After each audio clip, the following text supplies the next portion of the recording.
میں آپ کے سامنے پھر ایک انشاءاللہ قرآن کی چھوٹی سی صورت رکھنے کی کوشش کروں گا جو یقیناً الفاظ کے اعتبار سے آیتوں کے اعتبار سے بہت چھوٹی ہے، لیکن معنی کے اعتبار سے مفہوم کے اعتبار سے اس کی سمجھ اور اس کی گہرائی بہت زیادہ ہے۔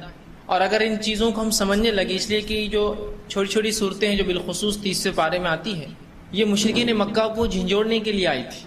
ان کا پیغام نماز قائم کرنے کا نہیں ہوتا، ان کا پیغام روزہ رکھنے کا نہیں ہوتا، یہ زکوٰۃ دینے کا حکم نہیں دیتے ہیں، حج کرنے کا نہیں کہتے ہیں، لیکن یہ ان بنیادی باتوں کو جو اپنے سامنے رکھ کر یہ صورت نازل ہوئی ہے کہ جو اخلاقیات سے تعلق رکھتی ہے، جو ایمانیات سے تعلق رکھتی ہے، ٹھیک۔ اور بار بار اللہ رب العزت نے ان باتوں کی طرف جھنجھوڑا، جیسا کہ مسکین کو کھانا کھلانا، یتیم کا حق دینا، تکبر نہیں کرنا، تکبر کرنے والے کے حالات کیا ہوں گے، ٹھیک ہے، ایمان لانے والے جنت میں کیسے رہیں گے، ایمان کا انکار کرنے والوں کا جہنم میں کیا حال ہوگا، یہ باتیں بتاتی ہیں۔ تو یہ صورتیں چھوٹی ہوتی ہیں اور بنیادی کچھ باتیں لی ہوئی ہوتی ہیں اور بہت مختصر بھی ہوتی ہے، ٹھیک۔ آئیے اسی ایک سلسلے اور کڑی میں آج سورہ تکاثر جو قرآن کی 102 نمبر کی صورت ہے، جس میں 8 آیت ہے مکمل، میں آپ کے سامنے اس تعلق سے کچھ باتیں رکھنے کی کوشش کروں گا۔ اس صورت کے اندر اللہ رب العزت نے مال کے تعلق سے اور کثرت اموال یا کثرت دنیا کے لیے کہ جو دنیا کی زیادتی کے لیے انسان کوشش کرتا ہے، اس کی طرف بہت اچھے انداز سے اشارہ کیا ہے۔ اللہ رب العزت اس صورت میں فرماتا ہے، بسم اللہ الرحمن الرحیم، الہاکم التکاثر۔ اللہ فرماتا اور کہتا ہے زیادتی کی چاہت نے تمہیں غافل کر دیا۔ آگے فرمایا حتی زرتم المقابر، اس حد تک غافل رکھا زیادتی کی چاہت نے کہ تم اپنی خبروں میں پہنچ گئے، موت آ گئی تم کو۔ کلا سوف تعلمون، آگے اللہ فرماتا ہے ہرگز نہیں، تم عنقریب معلوم کر لو گے۔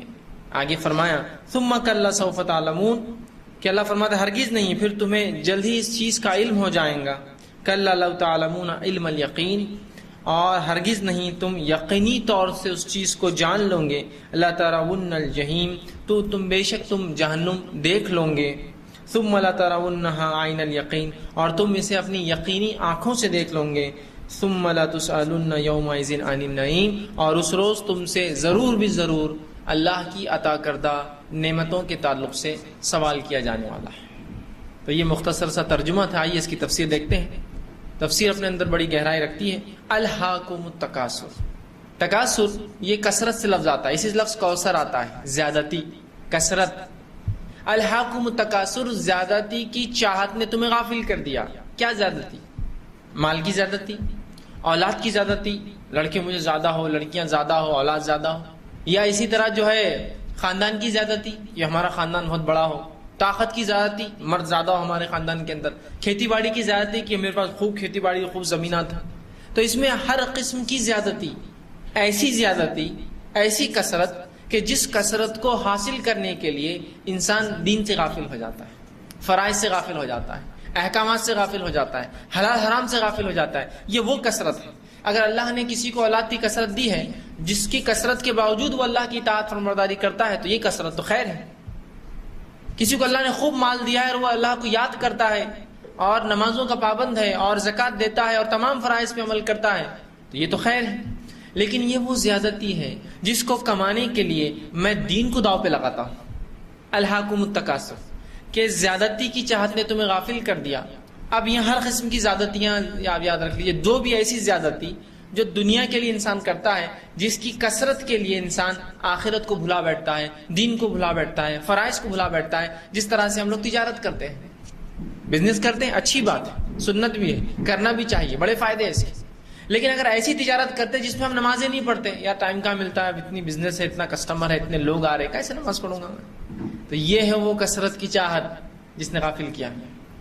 کھیتی باڑی اللہ نے دے رکھی ہے، اس میں اتنے مشغول ہو گیا انسان، اتنا مشغول ہو گیا کہ کوئی نماز نہیں، کوئی روزہ نہیں، کچھ نہیں، بس وہ کرنا ہے اس لیے کہ مال اچھا آئیں گے تو خوب کماؤں گا۔ یہ برباد کرنے والی زیادتی ہے۔ خوب اولاد مجھے چاہیے انسان کو، خوب لڑکوں کی خواہش کرتا ہے اور اس کے لیے بہرحال سب کچھ کر رہا ہے، خوب طاقت کی خواہش کر رہا ہے، اس کے لیے سب کچھ کر رہا ہے، دنیا کی ہر چیز کی کثرت اسے چاہیے، گاڑیاں چاہیے، مال چاہیے، بنگلے چاہیے، دولت چاہیے، اولاد چاہیے، اور اس کی کثرت کے لیے وہ آخرت کو بھلا بیٹھا ہے، آخرت کو یاد نہیں رکھتا۔ مرد اور عورتیں دونوں شامل ہیں۔ کسی خاتون کو زیورات چاہیے، اس کو کثرت چاہت ہے اس کو کہ مجھے فلاں چاہیے، اس کے لیے وہ اپنے شوہر کو مناتی ہے کہ حرام کماؤ، اس لیے کہ وہ چاہیے ہمیں، جس نے حرام حلال کی تمیز سے غافل کر دیا یہ کثرت ہلاکت کا باعث ہے. تو کہا الہاکم التکاثر کہ کثرت کی چاہت نے تمہیں غافل کر دیا. اور اللہ رب العزت نے ایک زبردست ایسا خاکہ کھینچا, اس کو تھوڑا سمجھیے.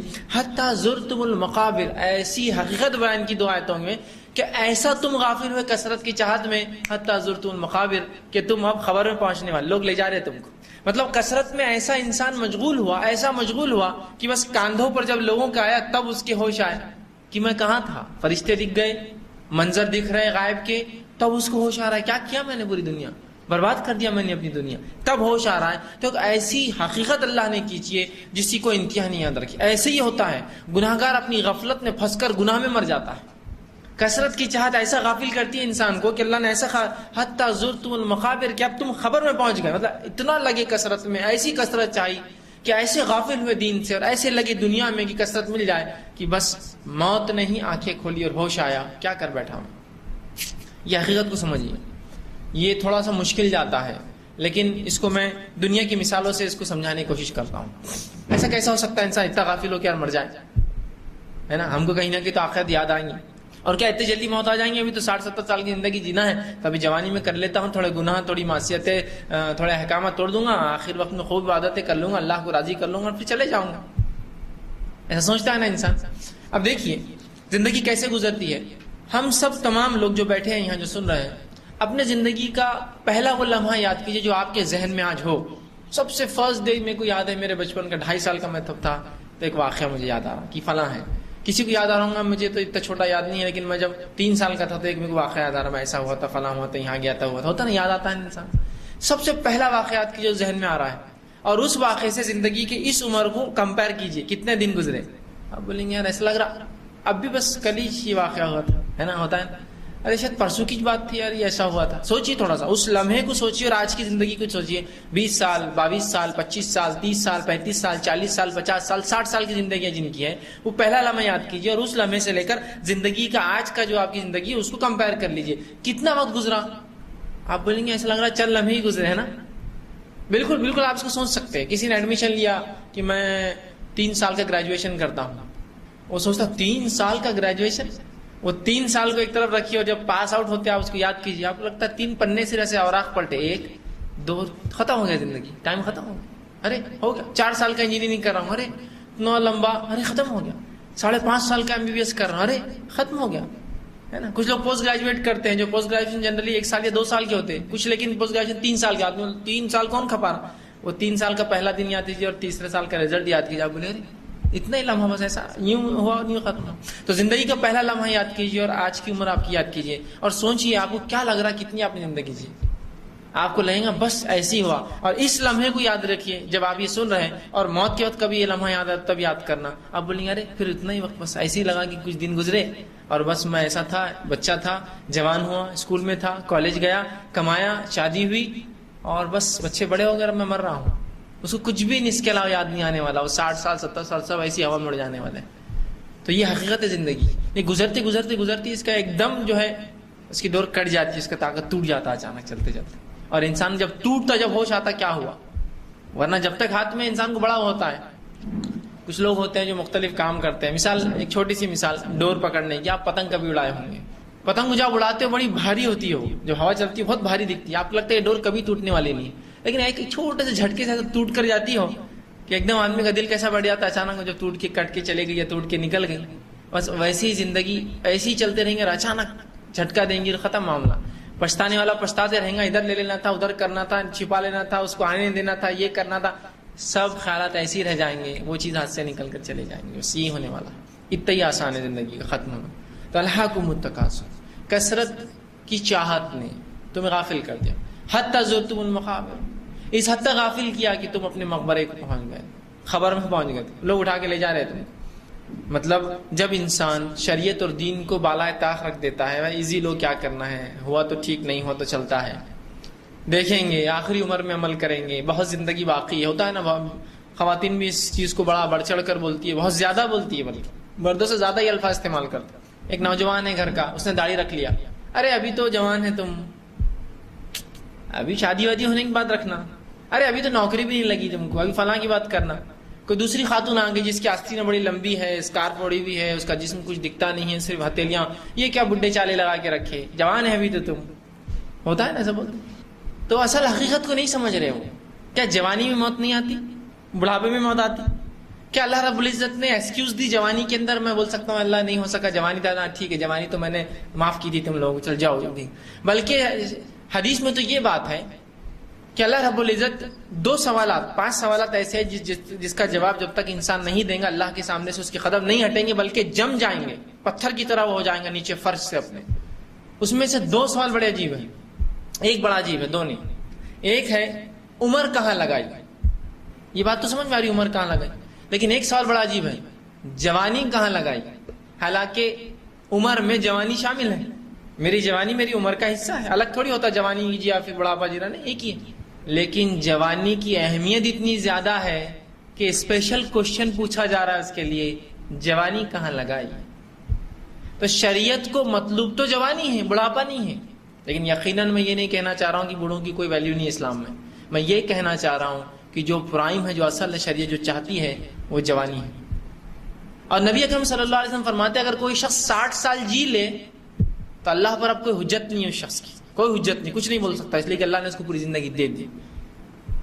اللہ کے رسول کیا فرما رہے ہیں کہ کوئی شخص اگر 60 سال جی لے تو اللہ کی حجت نہیں ہے اس پر، اب وہ کچھ اللہ کو بول نہیں سکتا اللہ ایسا نہیں ہوا ویسا نہیں ہوا، ختم، دے دیا اس کو سب کچھ اللہ نے. تو شریعت چاہتی ہے جوانی، ینگ ایج چاہتی ہے. یہی جوانی کے تعلق سے ہم لوگ بولتے ہیں ابھی کیا ہے، ابھی تو بعد میں کرنا. شریعت تو چاہتی تو یہی ہے، وہ کہاں چاہتی ہے شریعت. یقیناً بوڑھوں کے اپنا مقام ہے، اپنی عزت ہے، اپنا مرتبہ ہے. اللہ رب العزت کو شرم آتی ہے کہ کوئی بوڑھا انسان اس سے دعا کرے اور اس کو رد کرے، اس کا اپنا مقام ہے. لیکن مطلوب کیا ہے؟ جوانی. اور ظاہر سے جو جوانی میں جو عبادت گزار رہا تھا، بڑھاپا تو عبادت میں ہوں گا ہی اس کا. لیکن اگر جوانی گنوا دی اور بڑھاپے میں بڑے دیندار بن گئے تو وہ مطلوب نہیں ہے. یہ بات یاد رکھیے، اصل جو چیز تھی وہ جوانی تھی. جو ہم سب کا ایک ذہن بنا ہوا ہے اس دنیا میں رہ کر، جوانی تو کمانے کے لیے، جوانی تو عیش کے لیے، جوانی تو کھیل کود کے لیے، جوانی تو فلاں کے لیے، جوانی تو موج مستی کے لیے ہے نا. تو ایک بات یاد رکھیے، اگر واقع میں عیش کرنا ہے، عیش عربی لفظ ہے، اس کا معنی ہوتا ہے جو دل چاہے، جو دل چاہے. جیسے اللہ نے قرآن میں کہا عیشۃ الراضیہ، جو دل چاہیں گا وہ دیا جائے گا جنت میں ہم کو، عیش. تو اگر عیش واقع میں عیش کی زندگی گزارنا چاہتے ہیں تو عیش دنیا میں نہیں ہوتا، یاد رکھیے. عیش صرف اور صرف جو ہے آخرت میں ہوتا ہے، یاد رکھیے. یہ صرف آخرت میں ہو سکتا ہے عیش، یاد رکھیے. دنیا میں نہیں انسان عیش حاصل کر سکتا ہے. اگر واقع میں عیش کرنا ہے، موج مستی کرنا ہے، زندگی واقع میں جینا ہے اور اپنی جوانی پہ دوسروں کو رشک والا بنانا ہے تو وہ جنت میں ہونے والا ہے. وہاں جوان بھی رہیں گے، سب رشک بھی کریں گے ہماری جوانی پر. واقع میں جو جنت میں جائیں گے سب لوگ رشک کریں گے اس پر کہ واقع میں جنت پالی اس نے. تو عیش وہاں ہو سکتی ہے، دنیا میں یاد رکھیے عیش نہیں ہو سکتی ہے. دنیا جگہ ہی نہیں ہے عیش کی، ہے نا. کیا واقع میں دنیا آپ کو لگتا جگہ ہے عیش کی؟ نہیں ہے. اس لیے کہ اگر میں چاہ رہا ہوں کہ مجھے عیش کرنا ہے، دنیا جینا ہے، چلو کیا عیش کرتے بولو، کہاں جانا ہے تم کو، میں بھیجتا ہوں. آپ بولیں مجھے جو ہے آپ پورا امریکہ گھما دیجئے، گلف گھما دیجئے، بروج العرب میں بکنگ کر دیجئے، امریکہ میں جو فلاں ہوٹل میں کر دیجئے. ٹھیک ہے، کتنے دن رہوں گے بولو؟ اورنگاباد آنا ہی ہے واپس. حقیقت پہ تو آنا ہی نہیں. 10 دن گیا، 20 دن گیا، 30 دن گیا، 40 دن گیا، خوب عیش کیا، پھر کیا آ گئے اورنگاباد آ گئے. تو جب رب کے پاس واپس جانا ہی ہے تو اس کو خوش کر کے جاؤ نا. تھوڑے دن ناراض کر کے کیا لگتا ہے اس کو راضی کر سکوں گی بعد میں، یا راضی ہوں گا ہم سے. تو اصل عیش تو جنت میں ہے جہاں میں صرف سوچ رہا ہوں اور چیز حاضر ہو جا رہی. اس حد تک کہ جنت کے اندر میوے جو ہوں گے، نعمتیں جو ہوں گی پھلوں کی شکل میں جھاڑوں پر، انسان صرف سوچیں گا تو اس کی ٹہنی نیچے آ جائیں گی. جتنا کھانا ہے کھا لے، چھوڑ دے، پھر جا کے لگ جائیں گے واپس. جو ریئل سینس میں حقیقت میں عیش صرف جنت میں ہو سکتی ہے، دنیا میں نہیں ہوتی ہے. دنیا کی چیز بھی اتنے لائق نہیں ہوتی کہ اس سے عیش کیا جائے. عیش آپ سمجھ رہے پھل خریدنا، خوب کھاؤں گا، عیش ہے نعمتیں. 3-4 دن نہیں کھائے تو سڑ جاتی ہے. کیا کی عیش؟ عیش تو وہ ہوں گی کہ نعمتیں ایسی ہو جس کو زوالی نہ آئے، کبھی خرابی نہ ہو. تو اصل عیش وہاں ہے. تو جوانی اصل یاد رکھ کہ جوانی مطلوب ہے. تو اللہ نے فرمایا الہاکم التکاثر، کہ کثرت کی چاہت نے تم کو غافل کر دیا. حتی زرتم المقابر، اس حد تک کہ تم جو ہے خبروں میں جا پہنچے. آگے اللہ فرماتا ہے اور یاد رکھیے یہاں ہر قسم کی مال کی یاد رکھیے. اور یہ غفلت ایسی ہی ہے، انسان موت کے قریب چل جاتا ہے. چاہے مثال کے طور پر لیجیے مال، انسان مال کے لیے سب کچھ کرتا ہے، رشتے توڑتا ہے، ناطے توڑتا ہے، دوست احباب چھوڑ دیتا ہے، محلہ چھوڑ دیتا ہے، ماں باپ چھوڑ دیتا ہے، سب کچھ چھوڑ دیتا ہے. وقت آئے تو بھی بچوں کو انسان چھوڑ دیتا ہے پیسوں کے لیے. اصل مال ہے اس کی چاہت، اس کی کثرت، یہ بڑھتا جائے بڑھتا جائے بڑھتا جائے بڑھتا جائے. اور اسی چاہت میں رہتا ہے کہ یہ 1000 کے 2000 ہو جائے، 2000 کے 3000 ہو جائے، 3000 کے 4 ہو جائے، لاکھ کے 2 لاکھ ہو جائے، کروڑ کے 2 کروڑ ہو جائے، 10 کروڑ کے 20 کروڑ ہو جائے، اور اسی زندگی میں وہ رہتا ہے، اپنے رب کو بھلا دیتا ہے، اس میں غافل ہو جاتا ہے، حرام حلال کی تمیز بھلا دیتا ہے، اور اچانک پھر اس کو موت آ جاتی ہے، اور لوگ اس کو جب قبرستان لے جاتے ہوتے تب اس کو ہوش آتا ہے کہاں تھا میں، کیا کر رہا تھا میں۔ ایسا ہوتا ہے نا، لوگ جوان ہوتے ہیں، جوانی میں انسان کو موت کم یاد آتی ہے، لیکن جوان لوگ بھی مر جاتے ہیں اچانک، جوانی میں بھی انسان کو موت آ جاتی ہے، فوراً انسان جو مر جاتا ہے۔ تو یاد رکھیے، اس چیز کو سمجھیے کہ کثرت کمانا، زیادتی ہونا چیزوں میں خراب نہیں ہے، شریعت اس کو برا نہیں سمجھتی ہے، لیکن وہ کثرت چاہت جو انسان کو غفلت میں ڈال دیتے، جو انسان کو غافل کر دیتے دین اور شریعت سے اور فرائض سے، احکامات سے، واجبات سے، تو بہرحال یہ جو غفلت، یہ زیادتی غلط ہے۔ تو کہا الہاکم التکاثر، زیادتی کی چاہت نے تمہیں غافل کر دیا، حتی زرتم المقابر، اس حد تک غافل کیا کہ تم اپنی خبروں میں قبرستان پہنچ گئے، لوگ لے کر انسان کو جا رہے ہیں، جب جاتے ہیں تو برا انسان پھر لوگوں سے کہتا ہے، مردہ کہتا ہے ہم سن نہیں سکتے، جو برا ہوتا ہے کہتا ہے کہاں لے جا رہے ہو، اس لیے کہ جو فرشتے اس کی روح قبض کرنے آئے تھے اتنے ہولناک ہوتے ہیں کہ اس کو معلوم اب اندر کیا حال ہونے والا ہے، تو چلاتا ہے زور زور سے کہ کہاں لے جا رہے، اٹھا کر مجھے واپس چھوڑ دو جاؤں گا، اس لیے کہ بہت برا حالت ہوں گی قبر میں، بہت بری حالت ہوں گی آخرت میں۔ جبکہ نیک انسان ہوتا ہے، جب اس کو لوگ لے کر چلتے ہیں تو وہ کہتا ہے جلدی چلو، اتنی دیر کیوں کر رہے ہو، اس لیے کہ جو چیز اس کی روح نکالتے وقت اسے خوشخبریاں دی گئی ہیں اس سے خوش رہتا ہے، وہ کہتا جلدی لے کر چلو، دیر مت کرو مجھے دفنانے کے اندر، اور برا انسان چلاتا ہے کہ کہاں لے جا رہے، اٹھا کر مجھے چھوڑ دو، یہیں مجھے مت دفناؤ۔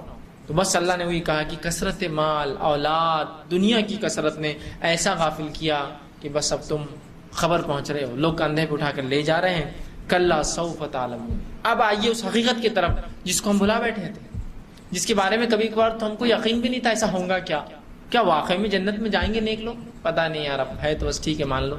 کیا واقعی میں جہنم ہے کوئی چیز؟ نہیں، تو ڈرانے کے لیے کچھ تو بھی ہے، سب بچوں کو ڈراتے یہ مت کرو نہیں تو بڈھا آئیں گا، فلاں مت کرو تو لکڑی سے ماریں گے، ڈراتے ہیں کہ حقیقت نہیں ہے۔ اللہ رحمان و رحیم ہے، یہ کوئی مسئلہ نہیں، آرام سے ہم رہیں گے۔ جہنم پہ پیش کیے سوائے کوئی چارہ نہیں ہے ہمارا، یاد رکھیے یہ بات کو، یاد رکھ لیجیے، یہ سورت اسی کی طرف متوجہ کر رہی ہے۔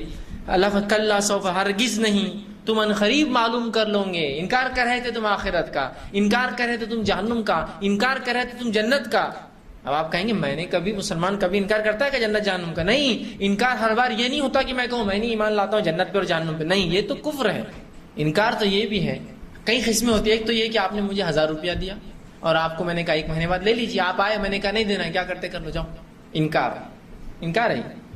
دوسرا انکار کیسا ہوتا مانو، آپ میرے پاس فیصلے میرے 1000 روپے، بھاگ کر کہاں جا رہا ہوں، دے دوں گا نا، لے لینا، کل آ جاؤ، پھر آپ کل آ رہے فیصلے بہت لیٹ ہو رہا، کل دے دیجیے، کہاں مر کے جا رہے ہیں یار، اپن یہیں رہنے والا، گھر یہیں پرماننٹ، اپن ریسیڈنٹ یہاں کے، 30 سال سے دادا باپ دادا یہیں رہ رہے، کہاں جائیں گے یار، دینا تو ہے، لے جانا کل آ کر۔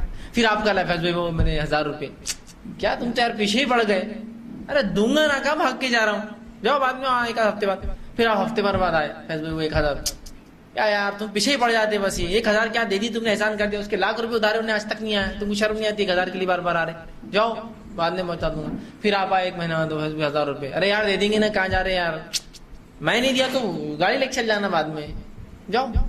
اس کے تھوڑے دن بعد آپ بولتے جان دو، فیصلے سے نہیں لیں گے پیسے، چھوڑ دو ان کو، صدقہ کیا سمجھدار، چھوڑو، کرتے نا ایسا، یہ بھی انکار ہے، یہ بھی انکار ہے۔ تو سرے سے یہ نہیں بول رہا ہے مجھے کہ میں ایمان نہیں لاتا ہوں جہنم اور جنت پر، یا مجھے یقین نہیں، انکار یہ بھی ہے کہ میں کبھی ان اعمال کی طرف لپکتا نہیں ہوں جو جنت میں لے جاتے ہیں، انکار یہ بھی ہے کہ میں کبھی ان اعمال کو کرنے سے ڈرتا نہیں ہوں جو جہنم میں لے جاتے ہیں، یہ بھی انکار ہے۔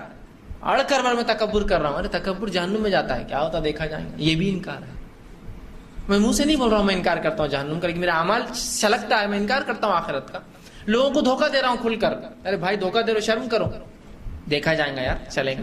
یہ بھی انکار ہے کہ تم ان اعمال سے نہیں ڈرتے ہو جن کے کرنے سے جہنم جاتے ہو، ان اعمال کے کرنے کی طرف رغبت نہیں پاتے ہو جو اعمال جنت کی خوشخبریاں سناتے ہیں، یہ بھی انکار ہے آخرت کا۔ تو کہا ہرگز نہیں، تم کیا سمجھ رہے ہو، اس آخرت کو انکار کر کے بچ جاؤ گے؟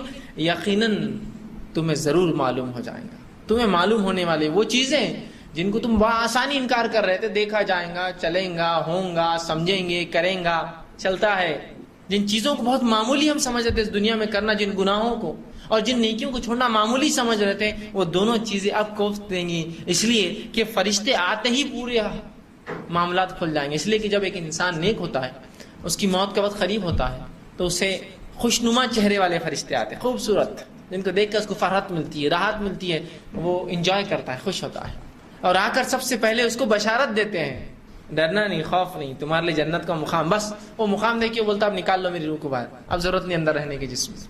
جیسا کہ انسان آپریشن کے لیے کبھی جو لوگ گئے ہوں گے یا جو آپریشن تھیٹر میں کبھی کسی پیشنٹ کے ساتھ رہے ہوں گے، تو ڈاکٹر جب آپریٹ کرتا ہے تو اس سے پہلے پیشنٹ کو سمجھاتا ہے کچھ نہیں ہوتا، یہ چھری تیز رہتی ہے لیکن کچھ نہیں ہوتا، انجیکشن دیں گے صرف اتنا حصہ سنوں گا، ایکسپلینیشن دیتا ہے، وہ سن کر انسان خوش ہو جاتا ہے۔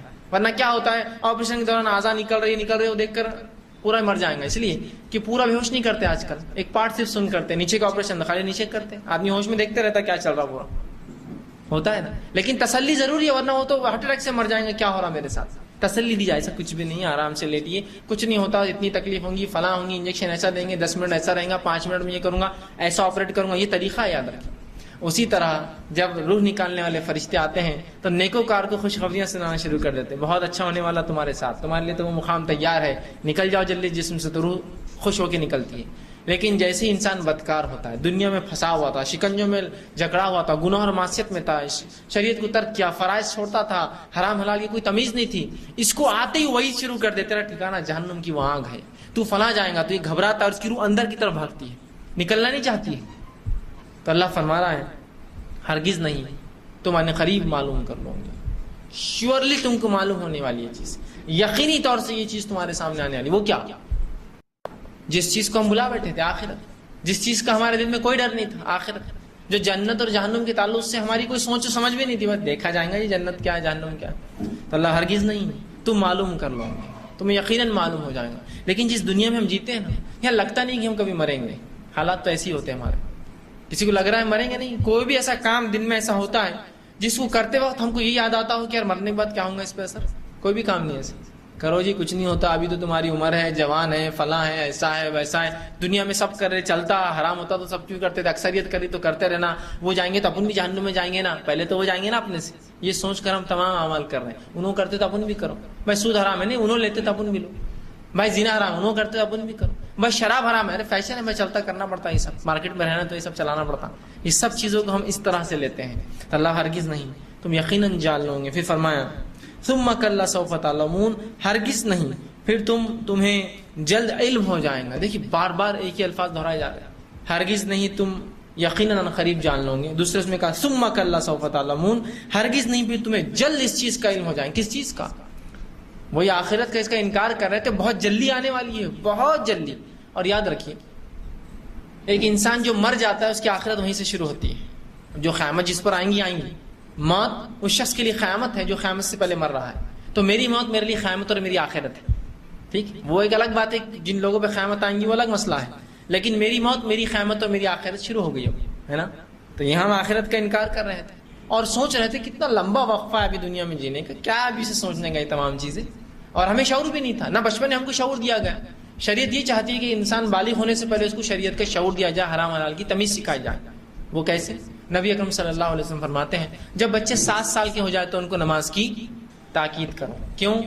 اس لیے کہ یہ بالغ نہیں ہوا، لیکن جب بالغ ہوں گا کیا اسی دن سے تاکید کریں گے آپ؟ تب تو فرض ہو گیا نا اس پر، بات سمجھ رہے ہیں؟ تب تو فرض ہو گیا۔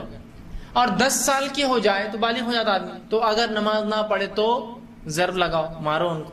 شریعت جو بہت رحم دل، ایک دم انسانوں کے لیے شفقت والی شریعت ہے۔ یہ ربی جو ہے محبت کرتا ہے، اس کی ایک صفت ہی ودود ہے نا، یہ محبت کرتا ہے اپنی مخلوق سے جس اس نے پیدا کی، لیکن اس کے اپنے اصول بھی ہے، اس کا اپنا طریقہ ہے، وہ اصول سے ہٹ کر وہ کام بھی نہیں کرتا، ٹھیک۔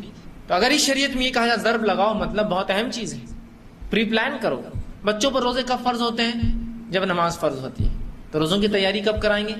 10 سال جب بالغ ہو اس دن نہیں، ان کی بالغ ہونے سے پہلے ان کو روزے رکھوائیں گے تاکہ وہ 5 10 15 20 روزے رکھتے رہے، اور جب بالغ ہو جائے پورے روزے رکھیں گے۔ ایسا کیسے ہوگا کہ بچہ 10 سال تک آپ روزے نہ رکھا اور ایک دن 10واں سال آ جائے اور آپ کہیں پورے روزے رکھنا، وہ بولیں گے تو مر جاؤں گا، میرے کو عادت ہی نہیں، سمجھے آپ؟ تیاری کیجیے، پری پلاننگ، 3 سال پہلے سے نماز کی تاکید کیجیے، 7 سال میں 10 سال میں فرض ہوگی تو مارو، سمجھ رہے آپ؟ تو شریعت یہ چاہتی ہے پہلے سے پلاننگ ہو، ہر چیز کی پہلے سے تیاری ہو۔ اور آخرت کی تیاری کے لیے دنیا میں ہم آئے ہیں، یہ دنیا آخرت کی کھیتی ہے، یہاں جو لگائیں گے اس کا بدلہ آخرت میں ملے گا۔ آخرت کی ایک اچھی مثال دیتا ہوں، ایک جزیرہ ہوتا ہے، جزیرہ اس جزیرے کا اصول یہ ہوتا ہے کہ اس جزیرے پہ ایک بادشاہ چنا جاتا ہے جو نوجوان ہوتا ہے، ایک دم ینگ، اور اس کو 1 سال کے لیے بادشاہ بنایا جاتا ہے، اور جو وہ کہتا ہے اس کی اطاعت کی جاتی ہے، جو کھائے جو پیے جو چاہے کرے۔ 1 سال کے بعد وہ بادشاہ اپنی صدارت سے معزول ہو جاتا ہے، اپنی بادشاہت ختم کر دی جاتی ہے، اور اس کو ایک دوسرے جزیرے بھیج دیا جاتا ہے۔ ٹھیک ہے، اب وہ کیا حال ہوگا؟ وہ جزیرے پہ کوئی بغیر آباد جزیرہ ہے جس پہ جانور چھوڑ دیا جاتا ہے، وہ اس کا حال۔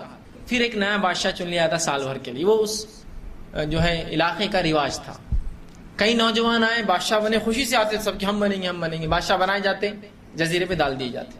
ایک بڑا ہوشیار اور ذہین نوجوان تھا، ایک بار اس سے کہا گیا کہ آپ بادشاہ بن جاؤ، اس نے کہا ٹھیک ہے مجھے بادشاہ بنا دو۔ جب وہ بادشاہ بن گیا، بادشاہ بنتے ہی اس نے پہلا کام کیا معلوم؟ کہا کہ مجھے اس جزیرے پہ لے کے چلو جس جزیرے کے اوپر تم سب کو چھوڑتے لے جا کے 1 سال بعد، کیونکہ وہ میرا انجام ہے۔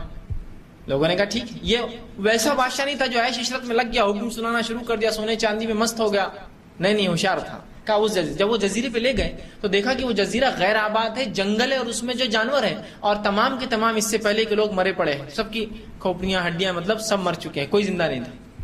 اس نے کہا ٹھیک ہے واپس لے چلو میرے جزیرے پہ۔ اب چونکہ یہ بادشاہ تھا، کہا اس جزیرے کی پوری صفائی کٹائی کر دی جائے، پورا صاف کرو، پورا جزیرہ صاف کر دیا گیا، اس میں گارڈن بنایا جائے، اچھا اس میں گارڈن بنانا شروع ہو گیا، اس میں محلات تعمیر کرو، محلات تعمیر کیے گئے، سب ہو گیا۔ 1 سال میں اس نے یہاں رہتے ادھر کا پوری پلاننگ کر لیا۔ جب 1 سال ہوا اور کہا کہ اب تم کو یہاں سے جانا ہے تو کہا ٹھیک ہے چھوڑ دو لے جا کر۔ جب اسے لے جایا گیا وہاں تو وہاں آرام سے محل بنا ہوا تھا اس کا، ایک اچھی زندگی جیا اس نے، اور پھر مر گیا۔ جبکہ پچھلے بیوقوف کیا کر رہے تھے لوگ؟ جوانی کے جوش میں بادشاہ تو بن جا رہے، سال بھر جا کے برے حالات ہو رہے۔ تو ویسے ہی ہمارا معاملہ ہونا چاہیے کہ یہاں رہتے ہوئے اس دنیا میں وہاں کا محل تیار شروع ہو جانا چاہیے۔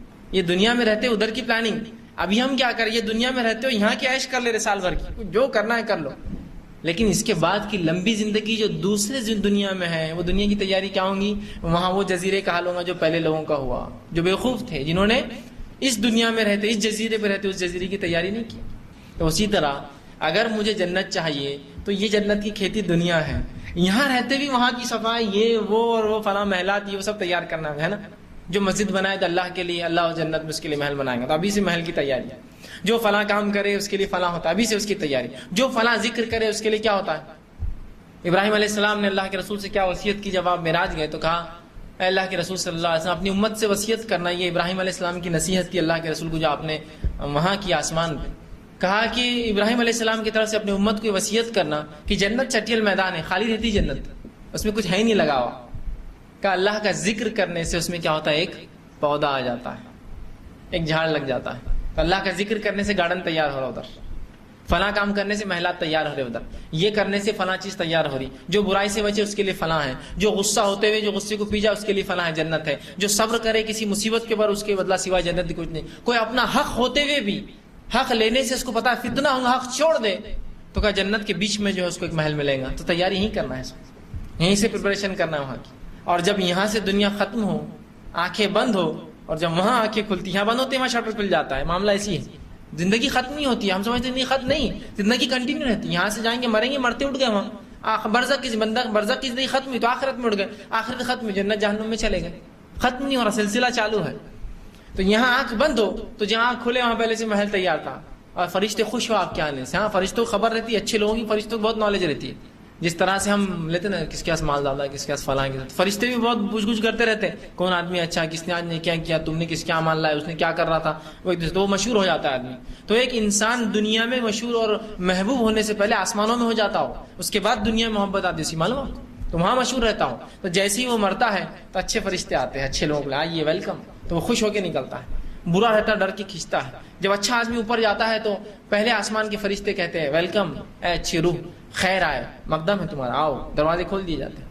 جب برا انسان لے جایا جاتا ہے تو آسمان کے پہلے آسمان فرشتے بولتے ہیں یہ مغضوب روح ہے، غلیظ روح ہے کوئی، کیونکہ اس کو جو کفن پہنا جاتا ہے اتنا بدبودار سڑا ہوا ہوتا ہے کہ آسمانوں میں اس کی بدبو آتی ہے، کہتے ہیں اس کا انٹری نہیں ہے، پہلے آسمان پہ انٹری نہیں، اسے اٹھا کر پہلے آسمان سے زمین پر پھینک دیتے ہیں۔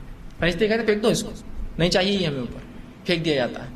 تو پتہ چل گیا، اللہ فرما رہا ہے ثم کلا سوف تعلمون، ہرگز نہیں پھر تمہیں جلد علم ہو جائے گا۔ تو یہ وقت بہت کم ہے موت کا اور زندگی کا، ایسا بالکل جھٹکے سے اتنا ہوگا کہ سمجھ میں نہیں آئے کوئی انسان کب مر گیا، ہوتا ہے نا، خبر آ گئی فلاں آدمی مر گیا، اور کہیں بھی مر جاتا آدمی، ایکسیڈنٹ میں مر گیا۔ جوان بوڑھے کی کوئی شرط ہے کیا؟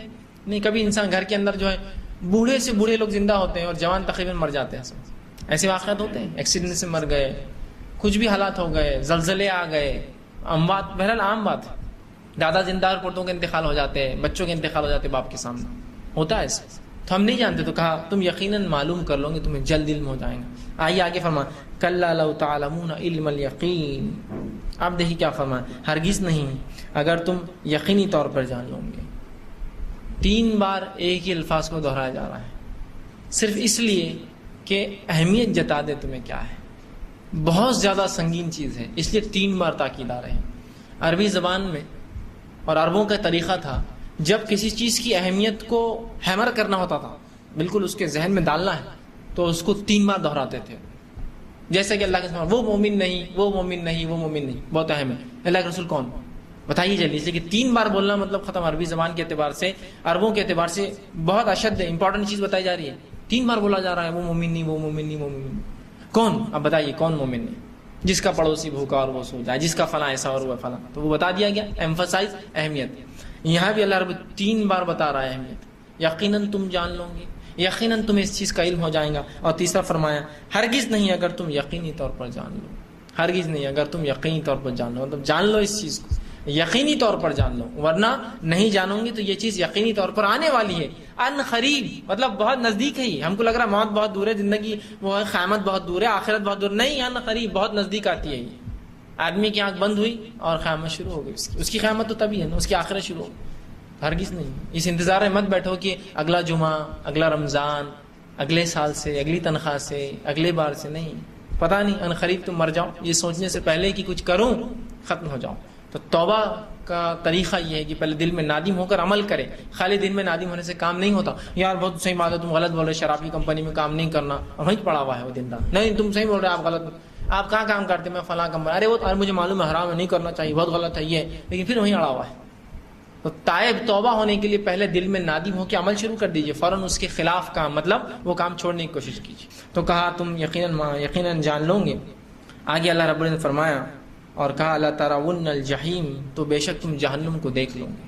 یہ تھی وہ حقیقت جس کے بارے میں اتنا بیان کیا جا رہا۔ جہنم ایک ایسی زبردست حقیقت ہے کہ قرآن پاک کے اندر، قرآن مجید کے اندر جنت سے زیادہ تذکرہ جہنم کا آیا ہے، صرف اس کی اہمیت بتانے کے لیے۔ اور یہ اتنی بڑی حقیقت ہے، اتنی بڑی حقیقت ہے، اتنی بڑی حقیقت ہے، نہ صرف اس کے حق ہونے میں لفظی اعتبار سے، بلکہ یہ فزیکل سینس میں بھی اتنی بڑی حقیقت ہے کہ نبی اکرم صلی اللہ علیہ وسلم فرماتے ہیں مقام محشر میں جہنم لائی جائیں گی، مقام محشر میں جہنم لائی جائیں گی بتانے کے لیے، جس کے 70,000 شعبے ہیں، 70,000 گناہ لوگ کریں گے، جو گناہوں کے اعتبار سے ان کے ڈپارٹمنٹس الگ الگ ہوں گے، ہر گنہگار کی سزا الگ ہے، 70,000 شعبے ہوں گے، اور ہر شعبہ اتنا بڑا ہے، اتنا بڑا ہے کہ 70,000 فرشتے ایک شعبے کھینچ کے لائیں گے۔ 70,000 کو 70,000 ضرب دیجئے، یہ ہوتا ہے 4,90,00,000 فرشتے صرف جنت جہنم کو کھینچ کر لائیں گے۔ ایک فرشتے کی طاقت یہ ہے کہ اگر ایک پر ہلا دے تو پوری کائنات کو سمیٹ لیتا ہے ایک جھٹکے میں۔ ایک فرشتے کی طاقت یہ، اندازہ لگائیے کیا طاقت ہے اس کی، ایک پر مار دے، جبرائیل علیہ السلام کو 600 پر ہے یا اس سے زائد پر ہے، پر ہوتے ہیں ان کو، فرشتوں کو، تو ایک پر مار دے جبرائیل، رسول اللہ فرماتے پوری کائنات لپیٹ لیں گے اندر۔ تو اس کائنات کو ایک پر اس کا کھینچ سکتا ہے فرشتے کا، کافی ہے اس کے، اتنا بڑا ہوتا ہے۔ تو اندازہ لگائیے 70,000 ایک ایک شعبے کو کھینچ رہے ہیں۔ اس کی حقیقت دیکھیے، جنت کے بارے میں نہیں آئے کتنے لوگ لائیں گے، کیسے لائیں گے، صرف اتنا تک سجا رہے، فرشتے بنا رہے، جنت سج رہی ہے، فلاں ہو رہی ہے، لیکن جہنم میں اس کی حقیقت ہے جس کی پوری تفصیلات دی گئی کہ 70,000 شعبے، 70,000 ہر شعبے کو 70,000 فرشتے کھینچ رہے ہیں، مطلب 4,90,00,000 فرشتے جن کی ایک ایک کی طاقت ایسی ہے کہ کائنات کو سمیٹ سکتے ہیں۔ تو یہ جہنم کتنی بڑی حقیقت ہے، اور ہر شخص جہنم پہ سے گزرنے والا، معلومات۔ اسی لیے انبیاء علیہ السلام بھی روز قیامت ڈر رہے ہوں گے، کانپ رہے ہوں گے، گھبرا رہے ہوں گے، خوف کھا رہے ہوں گے، اور ایسی چیزوں پہ بھی ڈر رہے ہوں گے جو واقعتاً میں جھوٹ اور غلطی نہیں کہلاتی، لیکن ڈر رہے ہوں گے کہیں اس کی وجہ سے پکڑنا ہو، کہیں اس کی وجہ سے پکڑنا، کہیں اس کے لیے آج میرا رب مجھے پکڑنا لے، تو بس ہر چیز کے لیے ڈر رہے ہوں گے۔ کوئی آدمی سوچتا ہے اتنا انبیاء علیہ السلام کیسے ڈریں گے؟ تو میں آپ سے سوال کرتا ہوں، پڑھنے والا بچہ رزلٹ سے زیادہ ڈرتا ہے، جو نہیں پڑھتا ہے وہ زیادہ ڈرتا ہے؟ ہر پڑھنے والا بچہ رزلٹ ڈرتا ہے، کیا ہوتا ہے کہ مارکس کہاں کم ہو جاتے ہیں، کہ کہاں ایک نمبر کٹتا ہے، کہاں ہے نا۔ جو فیل ہونے والا بولتا ہے جو ہوں گا دیکھا جائے گا، اللہ مالی کے چلتے رہو، ہے نا، ہوتا ہے نا۔ اندازہ لگا اس سے انبیاء علیہ السلام نے ہر ممکن کام کیے، نیکی کیے، اب وہ ڈر رہے کہ اللہ ایک چیز سے ناراض ہو کے ختم نہ کر دے اس کو، اسی لیے ان کا خوف عام لوگوں سے زیادہ ہے۔ اس لیے نہیں کہ ان کے اعمال کم ہیں، اس لیے کہ وہ بہت ہائی رینکرس ہیں، وہ نہیں چاہ رہے کہ ذرہ برابر کمی ہمارے پرسنٹیج اور رینک میں، ہم سب خوف کھا رہے ہیں، ڈر رہے ہیں کہ یہ نہ ہوگا، وہ نہ ہو، اس پہ پکڑنا ہو جائے، اس پہ نہ ہو جائے۔ نوح علیہ السلام ڈر رہے کہ میں نے بدعا دی اپنی قوم کو، اللہ پکڑنا لے، کیوں دی بدعا؟ حالانکہ اللہ نے قبول کی نا، قبول کی مطلب وہ جائز تھی، حرام چیز کی دعا تو اللہ قبول ہی نہیں کرتا، پھر بھی ڈر رہے کہیں یہ پکڑ کی وجہ نہ بن جائے میری کی کیا ہوا۔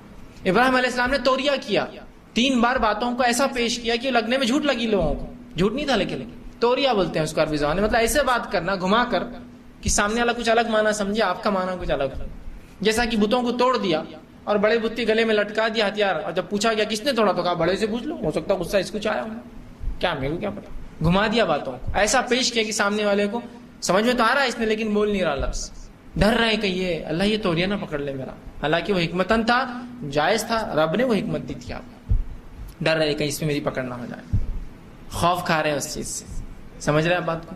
تو یہاں انبیاء علیہ الصلوۃ والسلام بھی ڈر رہے ہیں، تو جہنم اتنی بڑی، تو کہا لا ترون الجحیم، تم یقیناً جہنم کو دیکھ لو، یقیناً دیکھوں گے جہنم، اور ہر شخص اللہ کے رسول کی حدیث کے مطابق جہنم پر پیش کیا جائیں گے، معلوم یہ الگ بات ہے کہ پھر جو جنتی ہوں گے ہٹا لی جائیں گے، جہنم دیکھیں گے تو سب، ایک تو خبر میں بھی دیکھیں گے، نبی اکرم صلی اللہ علیہ وسلم فرماتے خبر میں جب انسان کو لٹا دیا جائے گا، بد انسان کو جہنم کے بستر پہ، نیک انسان کو آرام دہ بستر پر، تو ایک دروازہ کھلیں گا نیک انسان کو اور جہنم بتائے جائیں گے اور کہا جائیں گے یہ وہ ٹھکانہ ہے جس سے تیرے رب نے تجھے بچا لیا، وہ بند کر دی جائیں گی کھڑکی، دوسری کھولی جائیں گے، فرمایا یہ وہ ٹھکانہ ہے جو تیرے رب نے تیرے لیے رکھا، وہ کہیں گے اللہ آخرت کو جلدی قائم کر تاکہ وہاں پہنچ جاؤں، اور مجھے تھوڑی سی مہلت اور رشتہ داروں کو جا کے بتا دیتا ہوں کیا ملا مجھے، اللہ نہیں سو جاؤ، فرشتہ کہیں سو جاؤ۔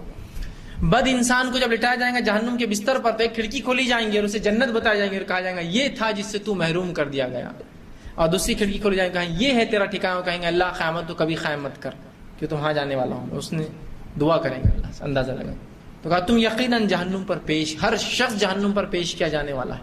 اور نبی اکرم صلی اللہ علیہ وسلم بات کو ایسا سمجھا اور کہا اللہ جب تک رحم اور فضل نہ کرے کوئی جنت میں نہیں جائیں گا۔ آپ سے پوچھا کہ اللہ کے رسول کیا آپ بھی تو کہاں میں بھی جنت میں جب تک نہیں جاؤں گا جب تک کہ میرا رب مجھ پہ فضل اور رحم نہ کرے۔ تک پتہ چلا کوئی شخص اپنے اعمال کی بنیاد پہ جنت میں نہیں جاتا، لیکن اعمال وجہ بنتے اللہ کی فضل اور رحم کے لیے۔ یہ بات بھی جان لیجیے، میں کچھ نہیں کروں گا اللہ آخر میں خوش ہو جائیں گا، یہ نہیں ہو سکتا، یہ وجہ بنتے اللہ کی فضل اور رحم کی۔ تو کہا تم جہنم کو ضرور دیکھ لو گے، ثم لترونها عین الیقین۔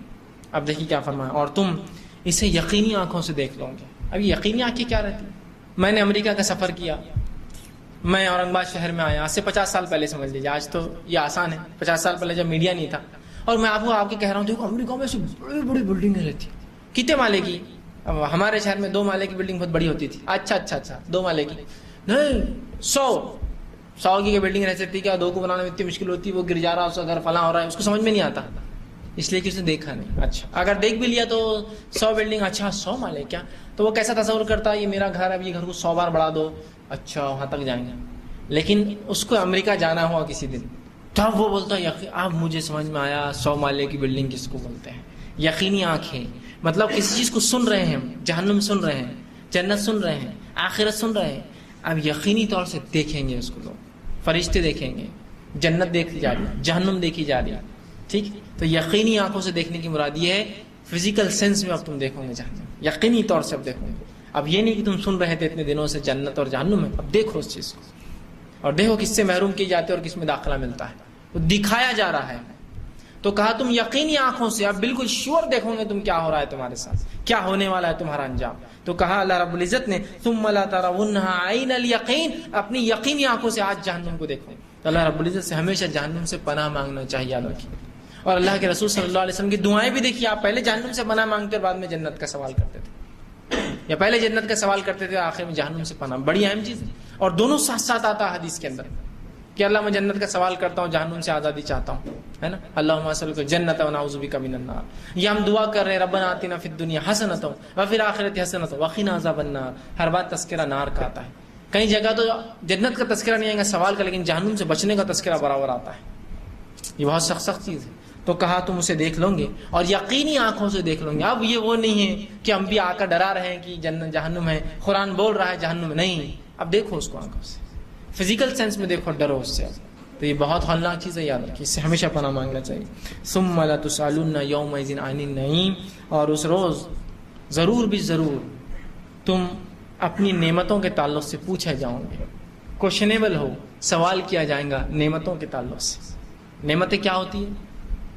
اگر نعمتوں کا سوال اگر میں کروں اپنے آپ سے اور اس سماج سے, تو ہم اتنے ناشکرے لوگ ہیں کہ ہم کہیں گے میرے پاس کیا نعمت ہے, اس کے پاس نعمت ہے. وہ بولیں گا میرے پاس کیا نعمت ہے, اس کے پاس نعمت ہے. وہ بولیں گا اس کے پاس, میرے پاس کیا نعمت ہے, اس کے پاس نعمت ہے. اور یہ تمام جو اشارے ہوں گے صرف مال و دولت, روپیہ, پیسہ اور اولاد کے اوپر ہوں گے. زمین جائیداد, اس کی زمین دیکھو نا 2 ایکڑ ہے, میں تو 1 ایکڑ والا, اس کے پاس نعمت ہے. وہ بولیں گا میرے پاس کیا 200 ہے, اس کے وہ بولیں گا میرے پاس 200 کا 2000 ہے. ہم بہت ناشکرے لوگ ہیں. ہم نعمتیں کیا ہے اس کو سمجھ نہیں رہے. اگر نعمتوں کو سمجھ لیں تو بہت آسانی ہوں گی. آئیے ایک واقعہ سنیے. نبی اکرم صلی اللہ علیہ وسلم نے جب صحابہ کو بتایا کہ سبحان اللہ کی کیا فائدے, الحمدللہ کیا فائدے, اللہ اکبر کیا فائدے, ذکر و اذکار کے اللہ کے چھوٹے موٹے کیا فائدے ہیں, تو صحابہ نے کہا اللہ کے رسول ہم تو ایسے کتنے ذکر کر لیتے, پھر نام عمل کیا زبردست ہو جائیں گا ہمارا. مطلب سبحان اللہ بولتی تو فلاں ہو جاتا ہے, لا الہ الا اللہ ایک پڑھنے میں رکھا جائے اور تمام کائنات ایک میں, تو لا الہ الا اللہ کا پڑھنا جھک جائیں گا. تو کتنی بار بولتے ہیں ماشاء اللہ لا الہ الا اللہ, ہے نا. اور سبحان اللہ و بحمدہ و سبحان اللہ العظیم, یہ اللہ الفاظ رسول اللہ فرماتے کہ 2 کلمے ایسے جو ہونٹوں پر ہلکے ہیں, میزان میں بڑے بھاری ہے. سبحان اللہ و بحمدہ و سبحان اللہ العظیم, بخاری کی آخری روایت ہے. ہم پڑھ رہے ہیں, صحابہ نے کہا کیا ہو جاتا, اللہ کے رسول فرمایا اگر اللہ نے یہ تمام اذکار کو ایک جگہ رکھ دیا اور ایک نعمت اپنی جو تمہیں دی تھی گنوا دی, تو وہ پلڑا ہلکا ہو جائے گا. پھر ایک نعمت جو دی تھی, ایک نعمت معلوم. تو نعمت صرف مال و دولت, روپیہ, پیسہ, زمین جائیداد, اولاد نہیں ہوتی ہے. صحت دی اللہ نے, پوچھے جاؤں گے کیا کیا, صحت دی تھی نا, اچھی صحت دی تھی, چلتے پھرتے تھے. دیکھو معذور بھی پیدا کیے تھے میں نے کتنے, تمہارا بھائی معذور تھا, فلاں معذور تھا, یہ معذور تھا, تم صحت مند ہوئے تھے, صحت دی تھی, کیا کیا, نعمت. نعمت ہے نا, صحت نعمت نہیں ہے. جب چھین جائیں گی تو پتہ چلے گا کتنی بڑی نعمت تھی, اگر کسی کا احساس نہیں ہے اس کا. ہر کسی کو تم ضرور بھی ضرور نعمتوں کے تعلق سے پوچھے جاؤں گے. آئیے نبی اکرم صلی اللہ علیہ وسلم واقعہ سنیے. آپ ایک مرتبہ بہت تیز دھوپ, گرمیوں کے دن تھے, تیز دھوپ تھی, اور عموماً عرب علاقوں کا ٹیمپریچر بہت زیادہ ہوتا ہے, تقریباً 55 سے لے کر 60 کے بیچ میں ڈگری ہوتا ہے, ادر کی ڈگری سینٹی گریڈ ہمارے اعتبار سے ہندوستان میں جو چلتا ہے. ٹھیک, تو 55 سے لے کر 60 بولے تو بہت زیادہ ہوتا ہے. یہاں 40-45 میں حالت کیا ہوتی ہے, وہ آج محسوس اس لیے نہیں ہوتا ہے کہ گاڑیاں ہیں اور اے سی گاڑیاں, اے سی گھر, سب اے سی ہے تو محسوس نہیں ہوتا. لیکن اگر آپ ریگستان نکل جاؤ اور اس پر ہیومیڈیٹی نہیں ہوتی, وہاں کی دھوپ چٹکتی ہے, ہیومیڈیٹی نہیں ہوتی, اس میں پانی کے بخارات نہیں ہوتے ہیں, اس لیے وہ چٹک مارتی ہے, ایسی لگتی ہے کہ بالکل کالا کر دے جسم کا. 2 گھنٹے آپ باہر گھومے تو چٹک مارتی ہے. اس دھوپ کے اندر اکثر لوگ جو ہے اپنے گھروں کے اندر, مکانوں میں اور جو جھاڑوں کے نیچے آرام کرتے تھے. نبی اکرم صلی اللہ علیہ وسلم ایک بھری دوپہر دھوپ کے اندر باہر نکلے. جب نکل کر چلنے لگے دیکھا سامنے سے ابوبکر آ رہے ہیں, تو کہا ابوبکر, وہ ابوبکر صدیق رضی اللہ عنہ کا اللہ کے رسول, کس چیز نے آپ کو اس تپتی ہوئی دھوپ میں باہر نکلنے پہ مجبور کیا؟ تو کہا تمہیں کس چیز نے مجبور کیا کہ اس تپتی ہوئی دھوپ میں تم سڑک پر آؤ؟ تو کہا اللہ کے رسول سچ کہتا ہوں صرف بھوک کی شدت نے مجھے باہر نکال دیا, کھانے کو گھر میں کچھ نہیں تھا, بھوکا تھا تو باہر نکلا کچھ مل جائے. یہ ابتدائی دور تھا مدینے کا, بھوک کی شدت نے مجھے باہر نکالا ہے. تو کہا قسم ذات کی اس کے ہاتھ محمد کی جان ہے, اسی وجہ سے میں بھی باہر آیا ہوں. کہا چلو کچھ ڈھونڈتے ہیں. دونوں مل کر آگے نکلے تو عمر ابن خطاب دکھے. کہا عمر کیسے کیا باہر آنا ہوا؟ تو کہا آپ لوگ کیسے کیا باہر آنا؟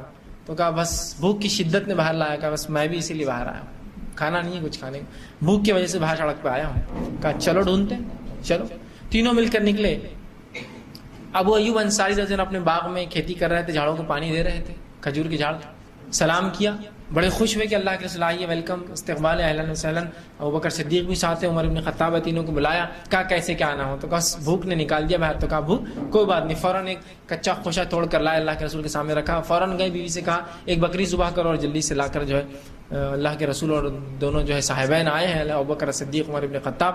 فوراً لاؤ, بیوی نے فوراً پکایا, کھایا. جب اللہ کے رسول کھا رہے تھے تو کھاتے کھاتے کہا تم لوگ ضرور اس نعمت کے تعلق سے پوچھے جاؤں گے, اس نعمت کے تعلق سے تم ضرور پوچھے جاؤں گے. کیا نعمت تھی وہ؟ کھانا. پوچھے جاؤں گے تم اس کے تعلق سے. اب اس نعمت کا بھی ہم کہاں شکر ادا کرتے, کیا حالت ہے ہم سب کو پتا ہے. اگر میں کھا رہا ہوں تو میں بولتا ہوں یہ کھانا کیا ہے, ویسا کھانا ہونا تھا, وہ اسٹینڈرڈ کھانا ہے. کھا تو رہا ہے تو زندہ ہے نا, شکر ادا کر, پھر یہ نعمت ہے. وہاں رسول اللہ بھوکے نکل رہے ہیں, ابوبکر بھوکے نکل رہے, عمر بھوکے آئے ہوئے, تینوں کھانا ڈھونڈ رہے ہیں, کچھ مل جائے باہر, دھوپ کے اندر تپتی ہوئی. نعمت ہے, شکر ادا کر کہ کھانے کو مل رہا ہے. نعمت ہے اللہ کی, اس پہ شکر ادا کرے اللہ کا کہ یہ نعمت اللہ نے دی ہے, بس کھائے جو ہے بس اچھا ہے.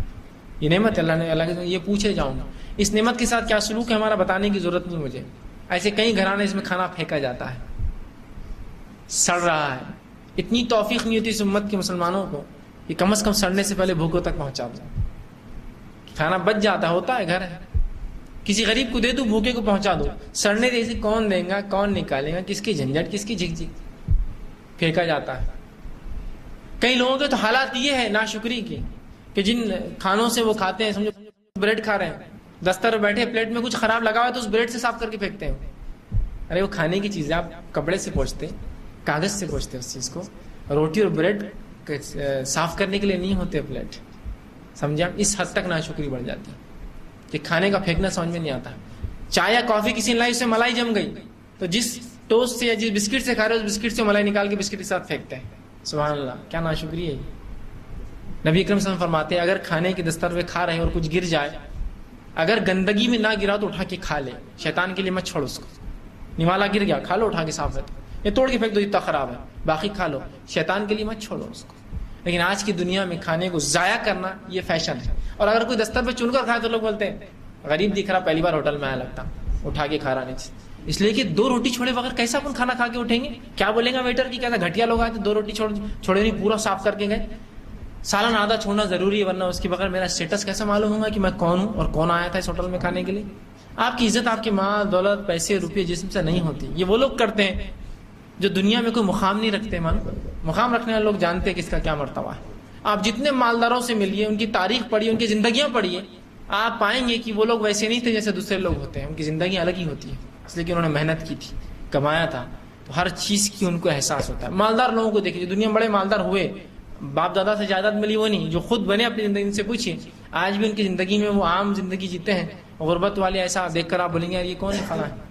اس لیے کہ وہ کہتے بڑے محنت سے میں نے کمایا, چھوٹی سی کمپنی ڈالی, پہلی گاڑی فلاں کی, یہ ہوا, پھر فلاں ہوا, پھر یہ ہوا, پھر وہ ہوا, آج میں دنیا کی سب سے بڑی کار کا مالک ہوں, لیکن میری زندگی بڑی. تو آپ وہ چھوٹے چھوٹے لوگوں کا احساس کرتے, آپ اس کو پائیں گے. غریبوں کی مدد کرتے اس کو پائیں, اس کو احساس ہے اپنی زندگی کا. جن کو مل گیا ان کا معاملہ الگ ہوتا ہے, وہ سٹے جوئے میں لگا رہے, لاکھوں کروڑوں عیش کر رہے. جس نے کمایا وہ جانتا ہے اس کی اہمیت کیا ہے. نعمت ہے تو پوچھوں گی تو میں اتنا ہی منگاؤں گا, بچ جائے تو کیا کروں, پیک کر کے دو مجھے. بھائی ہمارے ہوٹل میں پیک کرنے کا طریقہ نہیں ہے, تو مجھے وعدہ کرو کہ یہ کسی انسان کو کھانے میں جائیں گا, پھینکوں گے نہیں. پھینکوں گا تو میں اٹھا کے لے جاؤں گا.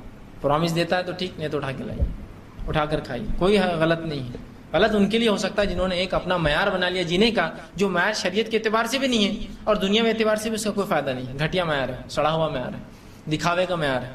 ٹھیک ہے, تو نعمت ہے کھانا, رزق, فائدہ اٹھائیے اس کا. جب بھوک لگے کھائیے, اللہ کا شکر ادا کیجیے, ناشکری مت کیجیے, کفر مت کیجیے. نعمت صحت دی اللہ نے, صحت کا صحیح استعمال کیجیے. صحت کا کیا استعمال ہو سکتا ہے, صحیح جگہ میرا جسم لگے, میری توانائیاں لگے, میری طاقتیں لگے, میری خوبیاں لگے, میری صلاحیتیں لگے. اللہ نے یار مجھے تو صحیح جسم نہیں دیا, آپ جسم والوں کی بات کر رہے, میرے تو اعضاء کمزور ہے, میرا ہاتھ ایک ٹوٹا ہوا ہے, پیر میں کو نہیں ہے, کوئی بات نہیں. تو اس کو دیکھ جس کے دونوں ہاتھ پیر نہیں, دیکھو ایک ہاتھ اور ایک پیر خراب ہے تیرا سر. نہیں بھائی میرے تو چاروں ہاتھ پیر خراب ہے, میرے لیے کیا مثال ہوں گی. تو اس کو دیکھ جس کو ہاتھ پیر بھی نہیں, اس کو عقل بھی نہیں. تو عقل تو دیا نا اللہ نے, ہاتھ پیر نہیں تو کیا ہو, وہ تو پاگل ہے. ہاتھ پیر بھی ہے لیکن بھاگتے رہتا, سڑکوں پر ننگا رہتا ہے. الحمدللہ میرے کو ہاتھ پیر نہیں لیکن عقل ہے, جس سے میں سوچتا ہوں, سمجھتا ہوں, شرم ہے, حیا ہے, تقویٰ ہے, دینداری سمجھتا ہوں, ذکر و اذکار کر سکتا ہوں. الحمدللہ بہت اچھا, بچ گیا میں, ہے نا. کوئی وہ تو پاگل ہے, اب میرا بچہ تو پاگل ہے, میں خدا میرا کیا مسئلہ ہے, میرے سے کون ہے, میں کس نعمت کا شکر ادا کروں. تو پاگل ہے, اللہ نے تیرے کو ایسے ماں باپ سے پیدا کیا جو تیرے کو پال رہے, تیرے کو چھوڑے نہیں. یہ نعمت ہے تیرے لیے, چھوڑ دیتے لے سڑکوں پر. تو الحمدللہ بہت اچھی بات ہے کہ یہ پاگل کم از کم ایسے ماں باپ کے گھر پیدا ہوا جو اس کو پال رہے, سنبھال رہے. اب میری تو بھائی صحت بہت کمزور ہو گئی, میں تو فلاں ہو گیا. اکثر ہوتا ہے, ذرا سی بیماریوں میں انسان پریشان ہے, رونا رو رہے ہیں. ایک واقعہ سناتا ہوں. عبد الرحمن العریفی نے اس واقعے کو جو ہے زندگی سے لطف اٹھائی, انجوائے یور لائف, ان کی کتاب ہے, اس میں لکھا ہے, بڑی بہترین کتاب ہے, کوشش کریں کہ آپ ضرور پڑھیں. اسلامی اخلاق اور پرسنالٹی ڈیولپمنٹ کے اوپر بڑی بہترین شاہکار کتاب ہے. زندگی سے لطف اٹھائیں, لیٹس انجوائے یور لائف. بہرحال اس میں انہوں نے ایک واقعہ نقل کیا کہ ایک انسان آیا اور ان کے پاس بڑی گزارشات کرنے لگا اور بڑی عجیب مطلب رسوائی, مطلب بالکل زندگی سے اوب گیا, ایسی باتیں کرنے لگا اور کہنے لگا کہ میرا بچہ بیمار ہے شیخ. وہ خطیب بھی ہے, بہرحال بہت سے لوگ جو سعودی عرب میں رہے وہ جانتے ہیں, ان کے خطبے ہوتے ہیں بہت سے مقامات پر. عبد الرحمن العریفی, شیخ میرا بچہ بڑا بیمار ہے, دعا کیجیے. کہا میں دعا کروں گا. کہا بڑا پریشان ہے شیخ. کہا میں دعا کروں گا. پھر کبھی ملا تو وہی رونا. انہوں نے کہا کتنے دن سے رو رہے ہو تم صرف ایک بچے کی بیماری پر, ہاں صرف ایک, ٹھیک ہے کہا کہ اللہ سے دعا کروں گا. نہیں اس کی بیماری بہت زیادہ ہے, تو کہا چلو اگر مر جائے تو اللہ اس کو ذریعہ بنائے گا تمہارے جنت میں جانے. تو کہا شیخ وہ چھوٹا نہیں ہے, چھوٹے بچے اگر مر جائے بالغ ہونے سے پہلے تو والدین کے لیے وہ وجہ بنتے جنت میں جانے کی, معلوم. تو کہا بچہ چھوٹا نہیں ہے میرا. تو کہا کتنا بڑا؟ تو کہا 17 سال کا. تو کہا اللہ تم کو صبر دے. پھر اس کی بیماری ایسی تھی کہ اس کا علاج نہیں تھا, وہ مرنے والا تھا. کہا اللہ تم کو صبر دے. لیکن بس وہ اسی میں پریشان تھا. مقصد یہ تھا ان کا بتانے کا کہ ایک چیز کو لے کر تم دوسری چیزیں نعمتیں چھوڑ دے رہے ہو اللہ کی جو اللہ نے دی ہے. ایک بیمار بچہ ٹھیک ہے, باقی بچے تو صحت مند ہے نا تمہارے, لیکن انسان پڑ جاتا ہے. انہوں نے کہا اس کے بالمقابل ہمارے ایک دوست تھے ڈاکٹر عبداللہ, وہ بھی سعودی عرب میں کچھ کام کرتے تھے. انہوں نے کہا ایک بار میرا ڈاکٹر عبداللہ کے پاس جانا ہوا, ان سے ملاقات ہوئی. تھوڑے سے رنجیدہ تھے, گھر بکھرا ہوا تھا, گھر میں کھلونے پڑے تھے, دھول لگی ہوئی تھی, سائیکل کھڑی تھی بہت دھول زدہ ہو گئی تھی, کمرے میں کچھ کپڑے تھے جو بچی کی شادی کے لیے خریدے دھول کھا رہے تھے, صوفہ بستر خراب تھا. پھر بھی عبداللہ صاحب سے میری ملاقات ہوئی تو خوش تھے, تھوڑے رنجیدہ تھے لیکن خوش تھے, مطلب ناراض نہیں تھے, کمپلیننگ نیچر نہیں تھا, ایسا ہو رہا شیخ ایسا ہو رہا. میں ان سے ملا, حال چال پوچھے تو کسی ایک دوسرے صاحب نے پوچھا ان کو تعزیت دے دیجیے. تو کہا کس چیز کی تعزیت دو؟ تو کہا ان کے گھر والے ایکسیڈنٹ میں مر گئے ہیں. تو ان کو بڑا برا لگا, کہا کہ میں تعزیت دینا چاہیے, اور سوائے ان کے خاندان کا کوئی نہیں بچا. 11 افراد ایک ساتھ کار ایکسیڈنٹ میں مر گئے, ایک ساتھ پورے بچے پوتی بیٹی, ان کے 11 افراد خاندان کے ایک ہی ایکسیڈنٹ میں ایک ساتھ, ایک کریش کے اندر, ایک جو ہے گاڑی کے ایکسیڈنٹ میں انتقال کر, پورے کے پورے ایک ساتھ. اور وہ ہے عبداللہ صاحب. لیکن اس کے بعد بھی اللہ کا شکر ادا کر رہے ہیں, جو آگے ہے اس پہ نظر ہے ان کی, اب جو گیا اس کو چھوڑ دیا ہے. وہ ایک بچے کی بیماری میں پریشان ہے, اسی کو فکر مند ہے, آگے کی نعمتوں اللہ کی چیزوں کو اللہ نے اور کیا رکھا ہے وہ سب بھول چکا ہے, بس اسی میں پریشان ہے, اسی میں بس اب یہ نہیں تو کچھ نہیں ایسا کر رہا ہے. عبداللہ صاحب کا سب کچھ چلا گیا, ظاہر سی بات ہے. اپنے کھلونوں کو دیکھ کر ان کو افسوس ہوتا ہوگا, پوتا باتی کھیلتے ہیں. سائیکل دیکھ کر افسوس ہوتا ہوگا, بچہ چلاتا تھا آج مر گیا. بچی کی شادی تھی, کپڑے لا کے رکھے وہیں رکھے ہوئے, دھل کر سب انتقال کر گئے گھر کے اندر. تو نعمت عبداللہ صاحب کے سامنے دوسرا ایک مشن ہے, ختم ہو گیا. جو گیا چھوڑ دو, آگے کا دیکھو, اب میرے کو جینا ہے نا. اب اسی غم میں رہیں گے 11 کے, تو یہ مر جائیں گے 11-12 دن. صحیح بات ہے, غم کے اندر انسان مر جائے گا فکر سے. تو جو نعمت ہے اس کا شکر ادا کرو. جو گیا, جو چھین لیا اللہ کا, اللہ نے لے لیا, معاملہ ختم ہو گیا اس کا. تو ہمیں ناشکری ہے. ذرا سی آدمی بیمار ہے, ذرا سی عورت بیمار ہے, میں اتنی بیمار ہوں تم دیکھ رہے نہیں, میں اتنا بیمار ہوں آپ دیکھتے نہیں, بس یہی فکروں میں لگا ہے. میری بیماری اتنی بڑھ گئی کہ میں کچھ نہیں کر سکتا, میری اتنی بیماری بڑھ گئی میں زندگی برباد ہو گئی, میرا فلاں ایسا ہوگا, میں ایسا ہوگا. تھوڑا سا اٹھیے اپنے جگہوں سے, اپنے گھروں سے نکلیے, اور کبھی اپنے گورنمنٹ ہاسپٹلس میں جائیے اور وہاں کے بیماروں کو دیکھیے, اور اپنی بیماری کو اس سے معائنہ کریں, اور آ کر بولیے الحمدللہ, 2 رکعت شکرانہ پڑھی, میں تو بہت اچھا ہوں.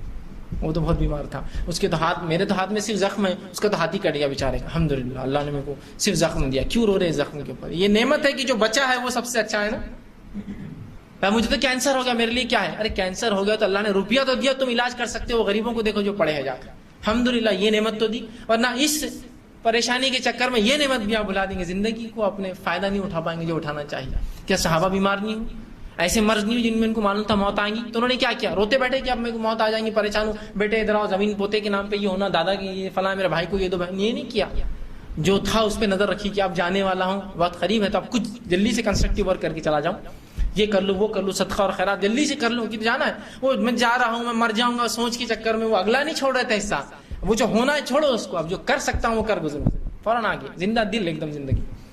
ہر نعمت کا فائدہ اٹھایا اللہ نے دی, اور ہر نعمت کی پوچھوں گی. اچھی عقل دی, کیا کیا؟ کیا کبھی میرے کتاب و سنت کو سمجھنے میں لگائی اپنی عقل؟ نہیں, اللہ اسی کہاں فرصت تھی, میں تو ٹیکنالوجی میں پڑھ رہا تھا, فلاں کر رہا تھا, میرا دماغ تو سب جگہ لگا سوائے تیری شریعت کو جان چھوڑ کر. ہاں نہیں, میں کچھ سمجھ رہا تھا, باقی سب میں کو سمجھتا ہے. کان دیے تھے, کیا کیا استعمال, اللہ بہت سے گانے سنا, یہ کیا, ڈاؤن لوڈ کرتا تھا, خود بھی سنتا تھا, نہیں سنا دوسروں کو کبھی کبھار سناتا تھا, ڈائلر ٹونز لگاتا تھا, رنگ سب کر, میں نے سب کیا. اس کا کوئی صحیح استعمال کیا نہیں کیا, اس کا عذاب ہے. عقل کا صحیح استعمال کیا نہیں کیا, اس کا عذاب. آنکھیں دی, نعمت دی نا, کچھ لوگ اندھے پیدا ہوتے ہیں. کیا کیا اس نعمت کا؟ اللہ تیری دنیا کو دیکھا, تیری حمد و ثنا کیا, اس سے یہ فائدہ, یہ نہیں کہ میں نے گناہ کیا, معصیت کیا, فلاں کی. ہاتھ دیے تھے, کیا کیا بتاؤ, کہ گناہ برائی کو روکا کبھی اس سے. پیر دیے تھے, کس طرف چلے یہ قدم, مسجدوں کو جاتے تھے, دینی کاموں میں لگے, یہ طاقت اور قوت توانائی. صحت دی, کیا کیا اس صحت کا بتاؤ. ہر چیز کا سوال ہونے والا ہے, لیکن وہ تمام چیزوں کو چھوڑ کر صرف کفران نعمت ہمارا ایک مزاج بن چکا ہے. اللہ نے کئی نعمتیں دی, ایک نعمت چھین لی. مثال کے طور پر جو ہوتا ہے, کسی کا مذاق نہیں, لیکن حقیقتوں کو تھوڑا سا سمجھیے, اس پہ غور کیجیے. کسی کو اللہ نے بال چھین لیے, پوری زندگی صرف پریشان, میرے بال جا رہے, میرے بال جا رہے, میرے بال جا رہے. جانے دو, گئے تو گئے, کیا مسئلہ. سمپل سا فیکٹ ہے, کسی کو دیے کسی کو نہیں دیے, سیدھی سیدھی ایک دم. اتنا آسان کیلکولیشن ہے, سمجھ جائے تو معاملہ ختم ہو جائے گا. میں بتا رہا ہوں کہ تو کتنی حس رہتی اس کام میں, 70,000 روپے کا ٹریٹمنٹ چل رہا صرف بال، یہ تیل لگا رہا، وہ میڈیکل جا رہا، وہ ٹریننگ جا رہا. یہ نعمت جاری جو کوشش ہو سکتی کرو. اگلا نشانہ کیا ہے آپ کا وہ دیکھو نا. اس کے لیے پوری زندگی میں پبلک میں اپنا اچھا پریزنٹیشن نہیں دے سک رہا، میرے میں وہ مضبوطی نہیں آ رہی کام میں، میرا مورل ڈاؤن ہو جا رہا. کہیں کے لیے ڈاؤن ہو تیرا مورل؟